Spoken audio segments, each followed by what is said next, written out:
21장.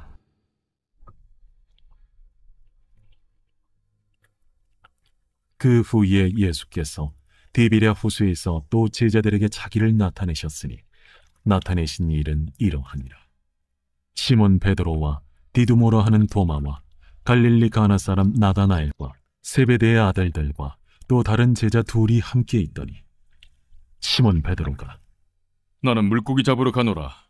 우리도 함께 가겠다 하고 나가서 배에 올랐으나 그날 밤에 아무것도 잡지 못하였더니 날이 새어갈 때에 예수께서 바닷가에 서셨으나 제자들이 예수이신 줄 알지 못하는지라. 얘들아, 너희에게 고기가 있느냐? 없나이다. 그물을 배 오른편에 던지라.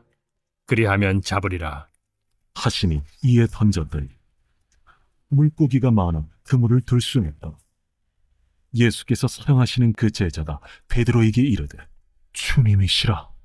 시몬 베드로가 벗고 있다가 주님이라 하는 말을 듣고 겉옷을 두른 후에 바다로 뛰어내리더라. 다른 제자들은 육지에서 거리가 불과 한 50칸쯤 되므로 작은 배를 타고 물고기 든 그물을 끌고 와서 육지에 올라보니 숯불이 있는데 그 위에 생선이 놓였고 떡도 있다. 지금 잡은 생선을 좀 가져오라.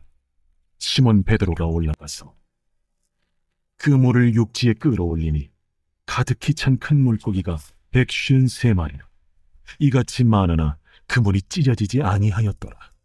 와서 조반을 먹으라. 제자들이 주님이신 줄 아는 고로 당신이 누구냐 감히 묻는 자가 없더라.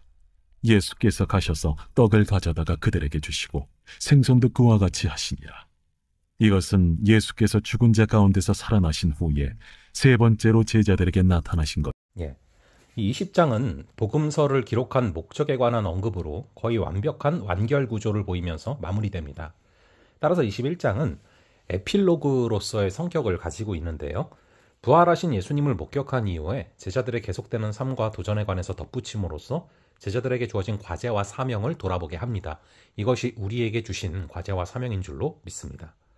우선 부활하신 예수님을 두 번 만난 제자들은 어떤 이유에선지 다시 디베리아로 돌아가 있습니다. 베드로를 비롯한 7제자는 부르심을 받기 이전의 일, 즉 물고기 잡이에 나섰기 때문에 이들이 모든 것을 포기하고 과거의 삶으로 회귀한 것은 아닌가 생각을 할 수 있습니다. 그러나 20장 21에서 23절에서 새 사명과 성령을 받은 자들이 갑자기 모든 것을 포기하고 과거의 삶으로 돌아간다는 것은 흐름상 맞지가 않습니다. 아마도 예수님이 갈릴리로 먼저 가서 제자들을 다시 만나시리라 라는 말씀을 기억을 해서 갈릴리로 돌아왔고 예수님을 기다리는 동안 고기를 잡으려 했다라고 보는 것이 타당합니다. 어찌됐든 간에 그들은 처음 부름받았던 장소에 와 있었고 고기를 잡으려 했지만 밤새 수확이 없었다라는 것이 3절의 고백이죠. 이 경험을 통해서 제자들은 자신들의 개인적인 역량이나 경험 혹은 지식이 새 사명을 완수하는 데 필요한 핵심 자원이 아니다라는 것을 깨달았을 것입니다. 그들은 첫 사명을 받았던 장소에서 새 사명을 위한 영적 재무장의 시간을 맞이하고 있는 것이죠. 밤새도록 헛수고를 한 제자들을 예수님이 찾아오시는 것이 4, 5절입니다. 예수님은 배 오른편에 그물을 던지라 라고 말씀하셨고 그 말씀을 따른 제자들은 그물을 들 수 없을 정도로 많은 물고기를 잡았습니다. 배 오른편에 그물을 던지라 라는 말에 완전히 다른 결과가 나타나게 된 것이죠. 이는 예수님만이 하실 수 있는 기적으로 이를 통해 앞으로 제자들의 사역과 삶에 일어날 일을 보여줍니다. 주님이 하시는 그 말씀을 신뢰하고 순종을 할 때 제자들은 많은 열매를 맺게 된다는 것이죠. 예수님은 숯불로 생선과 떡을 요리하고 계시는 것이 9절입니다. 잡은 생선을 가져오라 하시니 153마리나 되는 많은 양의 수를 바라보게 됩니다. 예수님은 와서 조반을 먹으라고 초대하십니다. 그리고 떡과 생선을 나누어 주시죠. 예수님은 밤새 수고한 제자들의 육신을 보양하고 마음을 덮이셨으며 영적으로 재충전할 수 있도록 보살펴주고 계시는 것입니다.